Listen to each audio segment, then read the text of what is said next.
Focused on quality and convenience, there isn't much you won't find at Marie's Mini Mart. Home-style breads, sandwiches, plus a variety of artisan breads and delicious single-serve desserts available exclusively at our Frecker Drive location. Marie's Mini Mart, with 25 locations wherever you go, there we are.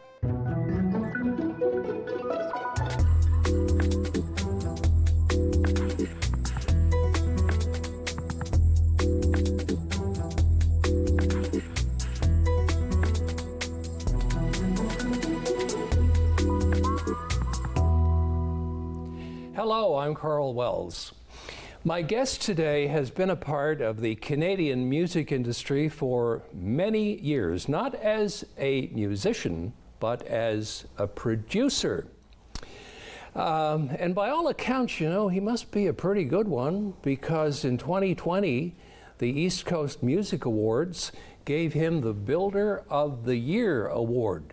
Now, he calls himself the man behind the drape, which is not to say that he's insignificant or unimportant. No, no. Believe me, people like this man, his kind, if they weren't around, there would not be a Canadian music industry.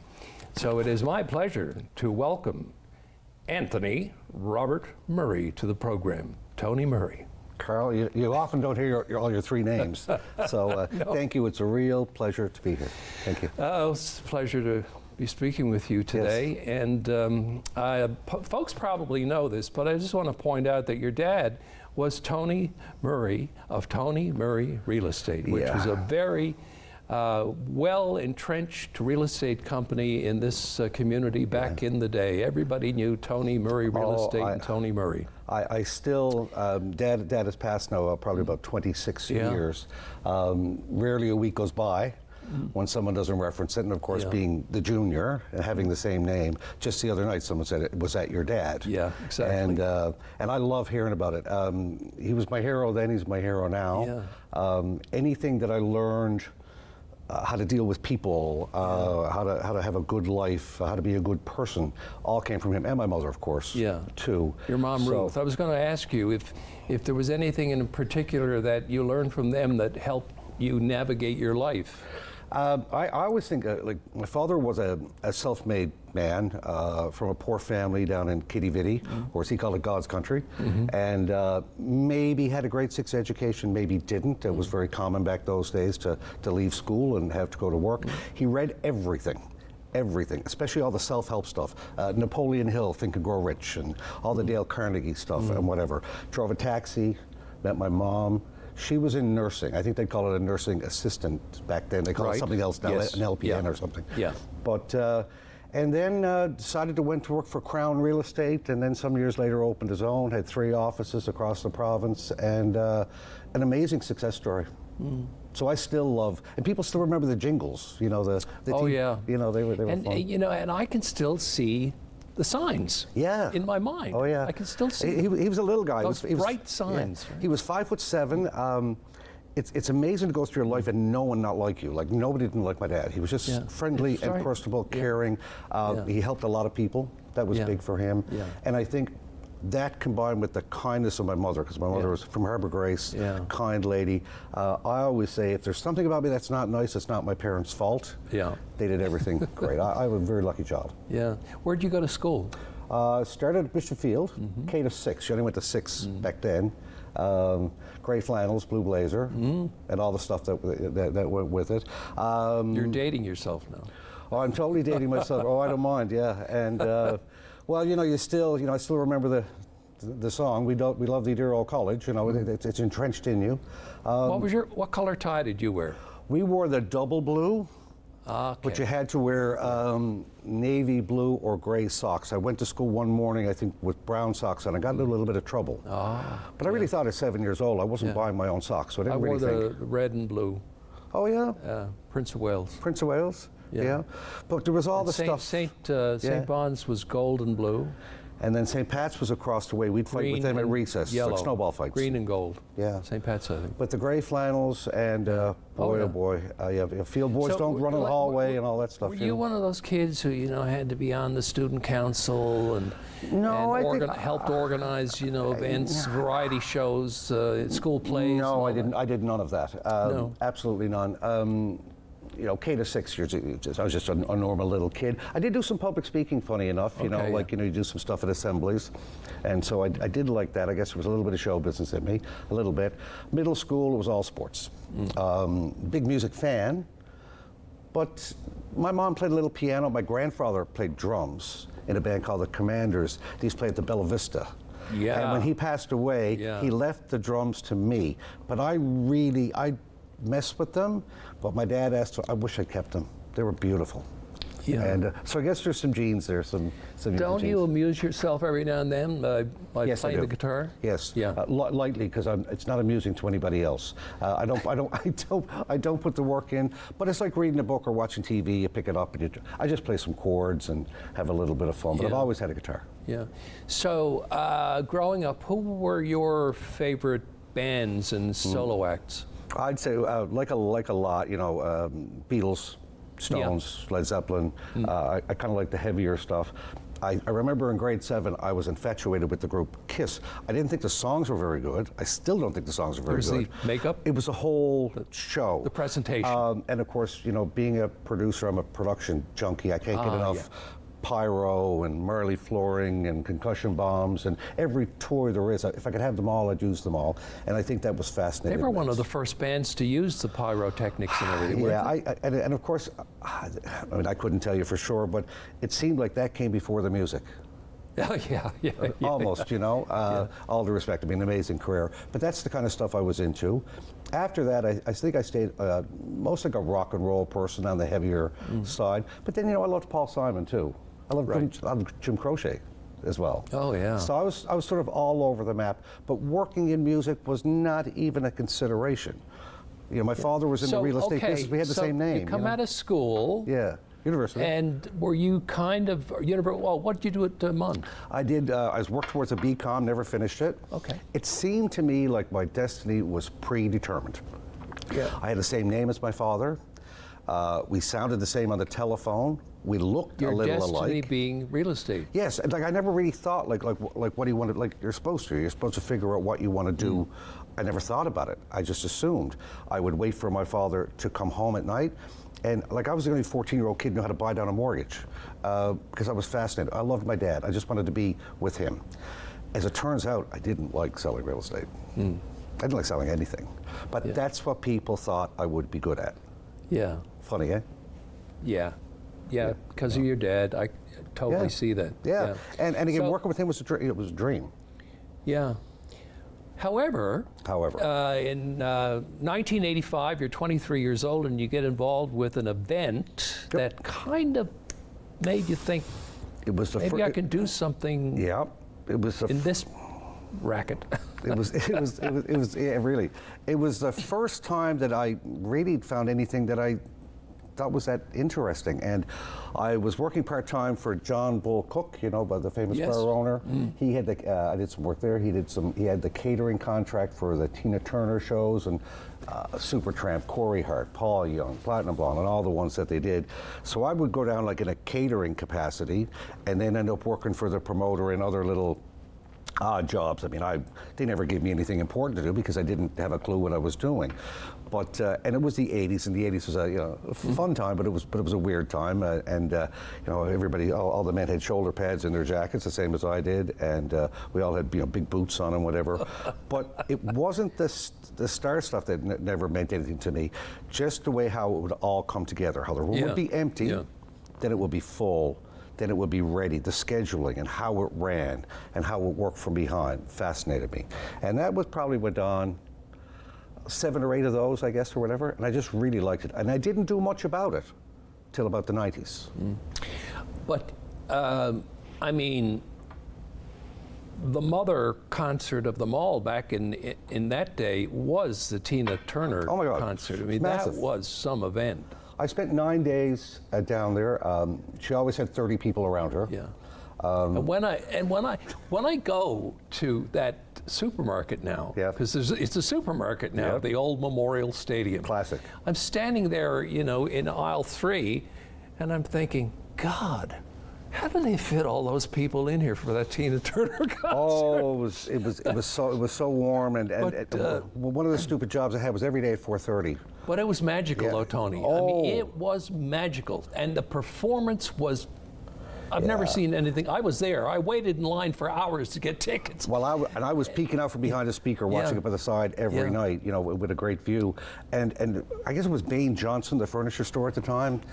They did her dressing room so that if you were blindfolded and brought in there, you wouldn't think you were in the stadium. What a job they did. Oh, wow. But she was never in it. Oh. So she would come in the door and be carried out. Her feet never touched the floor. Like two guys that looked like CIA would pick her up, put a coat around her, and be gone. So yeah, I spent 9 days with her, never spoke with her once.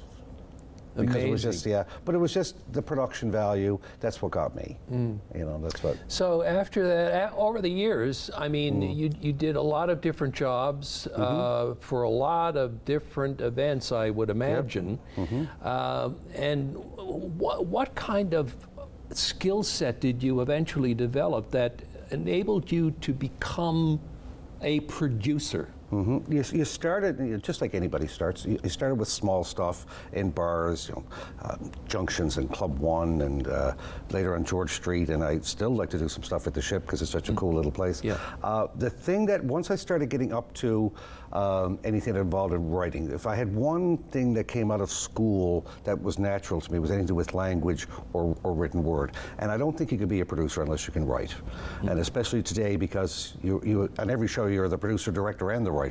It's not like Jack years of all ago. trades. Well, you have no choice because budgets have been reduced. Of course. It's great and it's not great at the same time.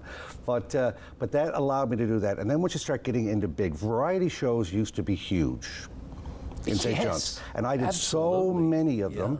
And just being able to take a production, put it together, make sense, have a strong beginning and end, how to get into a commercial, how to get out of a commercial, all that stuff. And then it all sort of came to a head when I started doing some stuff for CBC.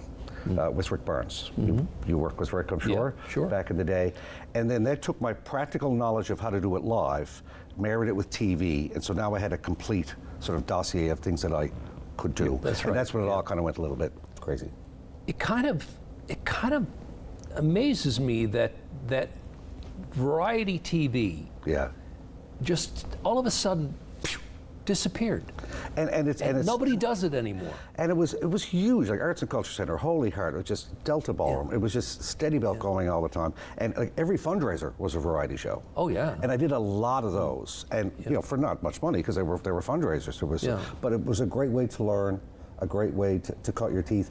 And then not even thinking I was going to go on to do all these like award shows, 43 or 44 award shows, because when you break down an award show, it's a variety show. Oh, absolutely. With awards. I just finished the fourth one of the year the other night. You've got some country, you've got some rock and roll, you've got some jazz or some blues. Absolutely. And that's what they are. But as an entertainment forum for people to go to, it just sort of fizzled out, you know? So,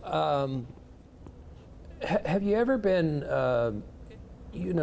influenced or inspired by music producers like Donald K. Donald, for example? I mean, Donald's a promoter. Very interesting story. But I mean, a promoter and a producer is, I'm sure. I know a lot of my friends that don't know the difference. But promoters. Well, tell us the a promoter's a risk taker. A promoter's a businessman. My friend Pete Quinton, who's a great promoter, just does all the Churchill Park stuff. Okay. He's amazing. Yeah. But I mean, he's buying acts on really big money and hoping that people are going to show up or whatever. He's a risk taker. He's a risk taker. He's a businessman, and he's really good at it, as you can see. I'm a producer. You hire me to write your show, direct your show, right? Give you a product. Yeah. People for me that were heroes. Glenn Tilley worked at CBC. Just did something with Glenn last week. Glenn's got a great mind, and I emulated that. Dennis Parker was a huge influence. John Hutton. Yeah. All those folks from around that time. They're all pretty unflappable, too. Well, yeah, and of course it's a great word, unflappable. Well, you do have to be calm. Yeah. And you can't, none of these things make me nervous or worry me. And that's like all those people I mentioned are just like that. But also my father was like that too. And a lot of it goes back to him. A lot of those skill set, the be on time, be prepared. Don't be prepared, be over prepared. Exactly. And third is the easy one, just be decent, be nice. Yeah. you know, Yeah. and those simple rules. I have a younger brother too, Craig, who's done very well for himself. My father, the thing he made us do was learn how to public speak. He really thought that was important. Yeah. We hated see it. that, We hated it. We thought it was the worst thing in the world, but it was all he asked, and we did. And all that did was give us the confidence to go on and be able to work at whatever it is we're going to work at. And so I was lucky I had those good mentors I just mentioned. There's others too I've forgotten. Yeah. Many. Tony, I'll kind of ask the tabloidy question. A lot of people, a lot of stars, Yes. music stars and so forth, have big egos. How do you deal with people whose ego is the size of Manhattan, as they say? Well, there's a couple of short answers. For the most part, I never really met anybody who was horrible.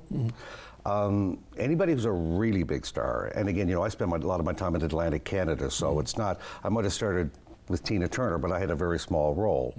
But even then, there's always so many people between them.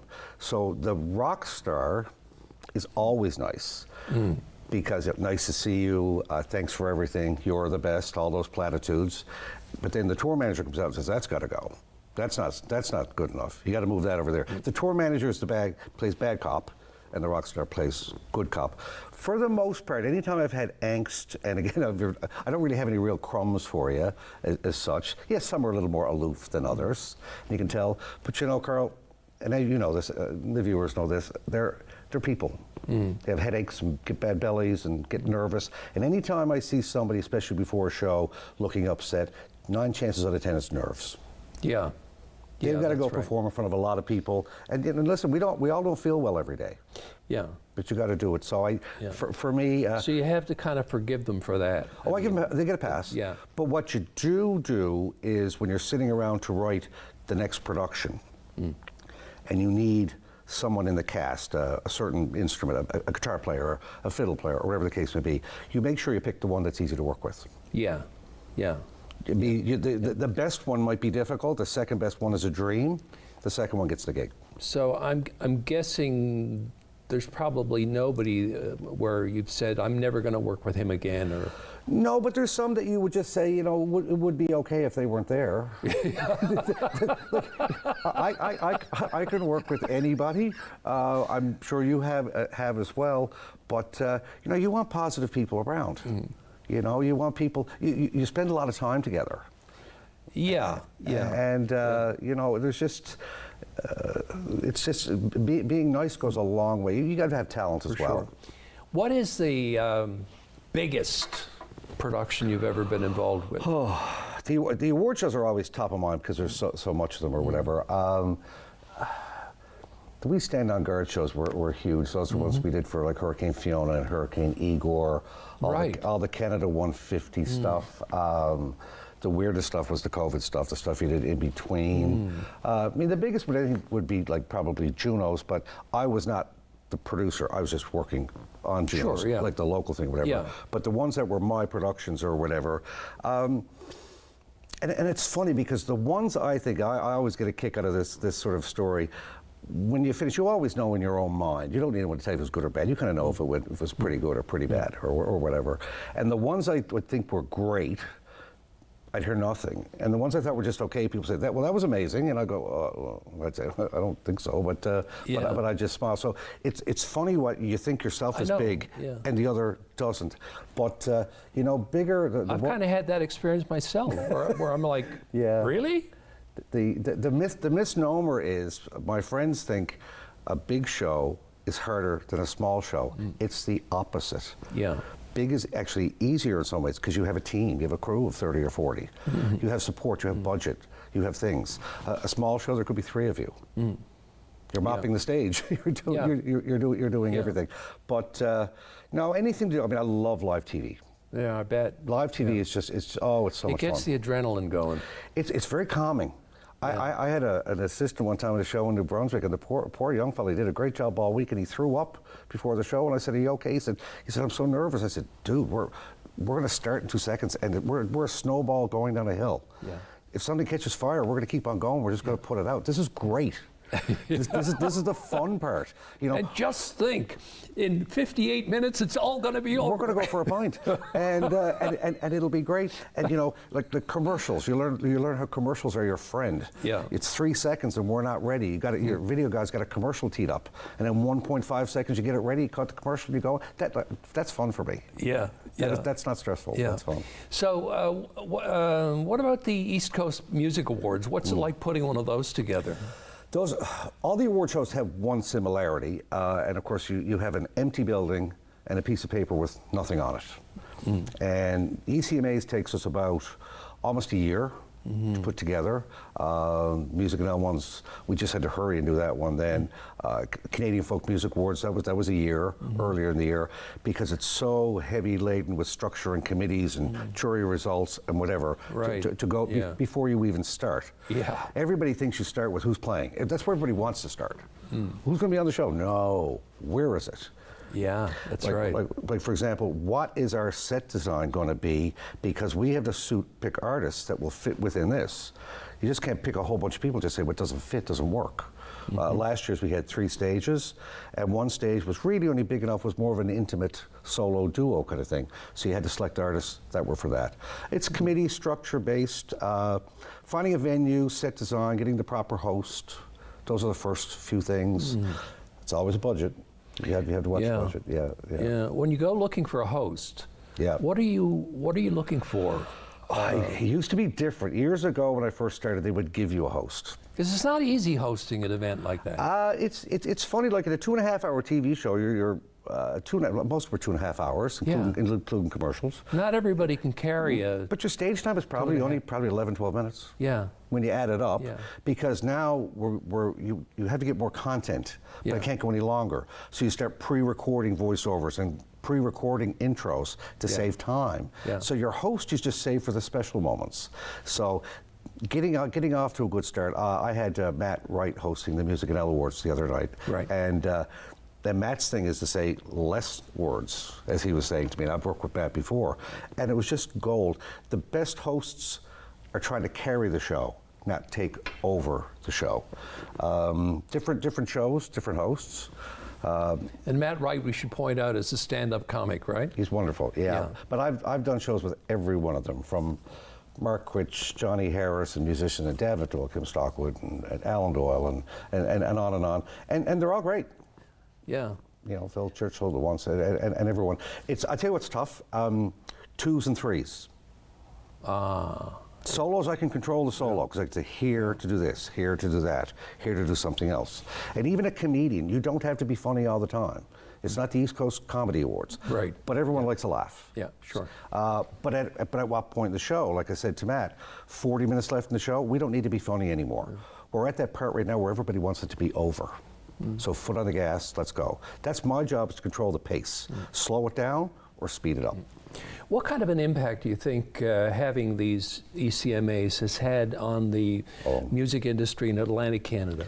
It's huge, but not for the reason most things. Like the award shows are great, and the showcases and whatever, but all these organizations, ECMA particularly, Music and L did the same, they have these export buyer programs where they bring in buyers from all over the world, Australia, Europe, Canada, US, and these are buyers who own festivals or run festivals, have theaters, venues. They are people with checkbooks. They can hire you or your band to play. So they're watching you on this award show. You're watching them at your showcase. They're meeting you one-on-one, learning about you. And there's so many stories that this is our artists getting work because of it. So the awards are great. It's good for your resume. It's good publicity. It's good for your soul. It makes you feel good. It's encouraging. But this is really tangible stuff. So ECMAs and a lot of the others, Music and L, that's what they do. And that's the real meat and potatoes. Take me back to the day you found out you were going to be given the Builder of the Year award by the ECMAs. How did that feel? COVID, sitting home like everybody else. Now, I was lucky. I got to work with her a bit during that year. I got a phone call from the head of ECMA, Andy McLean, and he wanted to talk about a couple of things. He said, oh, by the way, you're going to see something tomorrow. You're going to get this industry builder thing. And my friend Dennis Parker had already gotten it. Glenn Tilley had already received it. And I think that's the part that got me the most. Oh, wow, I'm in the club. Those were the guys I looked up to. Shelley Nordstrom, my friend, she had gotten it. Sherry Jones, she'd gotten it. And I said, and you know, we're all a little bit, I think we all suffer from a bit of imposter syndrome. It's like, oh, they could have found someone better to give it to than that, you know? Like, I think I do a pretty good job, but humbling and almost a little bit shy, really. It's nice, everyone likes to get something, but yeah, I didn't fist pump or jump up in the air or anything. It was, actually my thought was, oh, I gotta do a lot of media tomorrow, don't I? And I like chatting with you, but I don't like doing a lot of media. And but it was an honor, and I take it so. Apart from that, what is the most satisfying moment or, you know, day you've ever had working in the business? Wow, what a great question. Watching what you put on paper come to fruition and land the way you wanted it to. Just the way you envisaged Just the way, well, I always start at the end. First thing I read is the ending. Okay. Well, that's how it's going to sum up. That's what everyone's going to remember. So you work your way back from the end? I work my way, like, how are we going to end this? Yeah. Usually it's with a bang. But every now and then you can soft it out, every now and then. Yeah. But usually with a bang. Like who's the right artist, how are we going to do it, the collaboration, the setup, the design, how are we going to light it, how's it going to sound like and all that. Can you describe a really good ending you came up with that you were really happy with? I like most of them. I like, you know, collaborative things. I always say there's about 3 ways to end a show. I like the one where the show starts with music and ends with music. Yeah. Like somebody coming out at the end saying, well, folks, that's our show for tonight. I go, oh, that was a missed opportunity. Yeah. Let's have him or her or them say goodnight before. The third way is that the music can break down in the middle and someone jumps up and goes, well, hey folks, that was our show tonight. Yeah. And then like, take it away guys and carry on, whatever. Yeah. I would say Rose Cousins in the Halifax Metro Centre, or Scotiabank Centre now. Our friend Stuart Jolliffe had passed. He was an icon in hotels and music support. And he loved Rose. And so she basically sang a song for Stuart. And that's what I think it's the only time I've ever closed a show with a ballad. And it's a little risky because it's not what people expect. Yeah. But you could have heard a pin drop in that room. I got the shivers here now. But usually it's a big extravaganza and a bang, you know. Shannigan won the Lifetime Achievement Award at Music Now the other night. So obviously they close it. Sometimes it writes itself. Yeah. It's the same with getting off. Like getting off. You've got to get off strong. You never recover if you don't start well. We're out of time. But well, that was fast. It's been great having this chat with you finally, Tony. Well, Carl, thank you very much. You're welcome. And that's it for this edition of Karl Wells Point to Point. Thank you for watching, and we will see you again next time.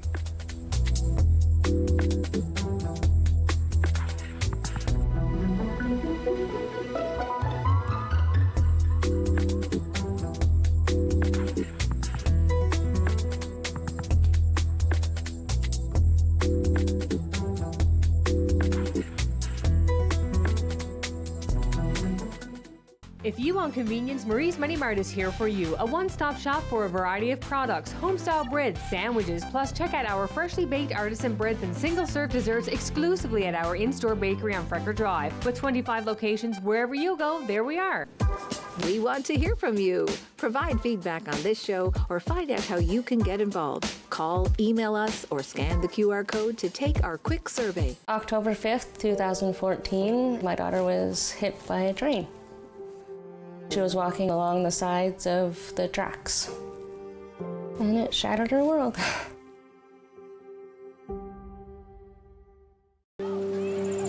Ani, I'm Carolyn King, and I'm a member of the Mississaugas of the Credit First Nation and the creator of the Moccasin Identifier.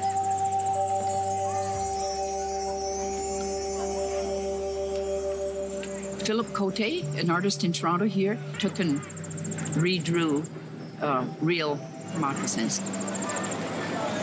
We're starting over with the children.